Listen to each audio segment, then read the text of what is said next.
Un bâtiment plutôt discret, proche d'une zone industrielle d'Oulin en région lyonnaise. C'est derrière ces murs que sont contrôlés toutes sortes d'objets et de produits que nous utilisons au quotidien.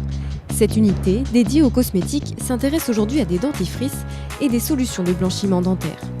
On fait des essais qui sont liés à la recherche de substances interdites ou des substances qui sont soumises à restriction, qui sont autorisées, mais sous certaines conditions.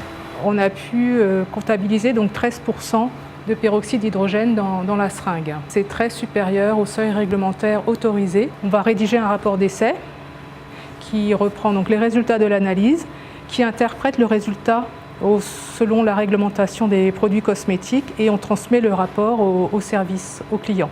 Les clients, commanditaires de ces analyses, ce sont les enquêteurs de la DGCCRF ou de la douane. Suite à des saisies douanières, des plaintes ou des alertes sur des produits, ils adressent des échantillons aux scientifiques afin qu'ils vérifient leur conformité. Au total, 11 laboratoires comme celui-ci sont répartis dans toute la France.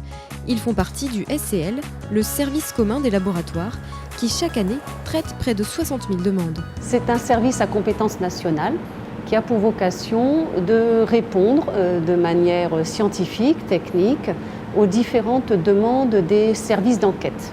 Le laboratoire de Lyon est spécialisé dans les domaines cosmétiques, physiques et microbiologiques. Il reçoit notamment des cosmétiques, des biens de consommation électrique ou encore des aliments.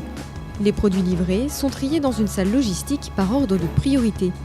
Les marchandises bloquées en douane et les plaintes consommateurs passent en premier. Une fois les échantillons reçus, nous effectuons une revue technique, c'est-à-dire nous définissons un programme d'essai en fonction de la demande du service, de l'enquêteur ou du type de recherche souhaité. Les échantillons sont analysés par les équipes du laboratoire selon un protocole précis.